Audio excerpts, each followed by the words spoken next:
Hello everyone, today I am going to be giving you a few random facts about myself and how I like to read.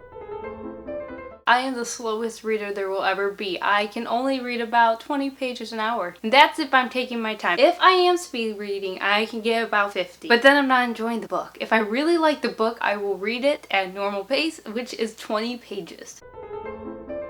If I really like a book series, and sometimes this is even for TV shows, if I really like the series and I've been reading it for a long time, like it wasn't just like I quickly read all the books, but like say it's been 2 or plus years since I've been waiting for it to come out, I will not read the last book till years later. And it's not because I'm lazy and I don't want to get to it, it's just I don't want the book to end. Examples of that: Capturing the Devil. I read Stalking Jack the Ripper a while ago, and if you could tell from my Escaping from Houdini book talk, I was so waiting for this book. I wanted this book to come out. I wanted to know what happened, and then it comes out and I wait like 6 months to read it because there's a part of me I did not want that to end. I wanted to just live in ignorance of how the book might end. There's a part who wants to know what happens, but then there's a part of me that's like, I just like living with the what if, and then knowing if I ever want to go back, I still have a book I have not read yet. Is that weird?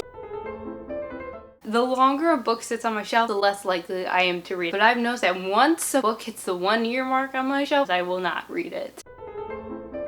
I hate multi-perspective books. I can sometimes do dual perspective, but books that have more than 2 people narrating, I cannot do it. I don't know why. I think because I just start getting really wrapped up in one perspective, then it switches to another, and then I start getting into their storyline, then it switches to another, and pretty soon I don't even know what's going on. I'm just reading 5 different stories in one book. For me personally, not a dual perspective person.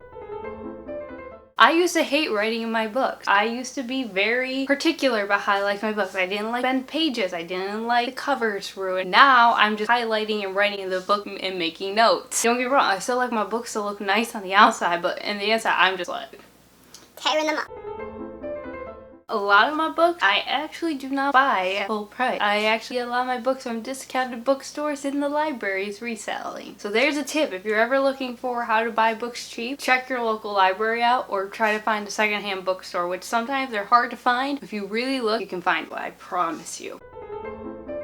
I, for some reason, cannot read contemporary fiction. I've tried. There's only been a handful of books I've actually liked. I find I cannot just go into a contemporary book and just have it be a love story or maybe a side plot. I find there has to be something interesting that makes it stand out from any other type of book. I don't know why, just contemporary is just not my jam. I prefer, I think, the science fiction, fantasy, historical fiction, something that's different, something I can't really go live, I guess. Like I said, I like contemporary to a certain extent, but it needs to have some like wow factor, like something you wouldn't see in the other books.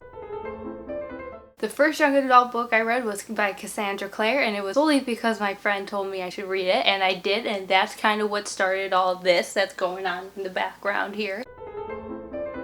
I prefer physical books compared to ebooks or audiobooks. I've used all 3 and I've liked all 3 for various reasons, but I do think I find physical books better because it reminds me to read. I don't know about you, but I'm more likely to pick up a book if I can actually see it than if it's just on my iPad. Oh look, there's those pieces of paper that I should be reading right now. And I find I enjoy it more and I can get into the book more. Anyways, that was 7 random facts about me. Thank you for watching. Bye!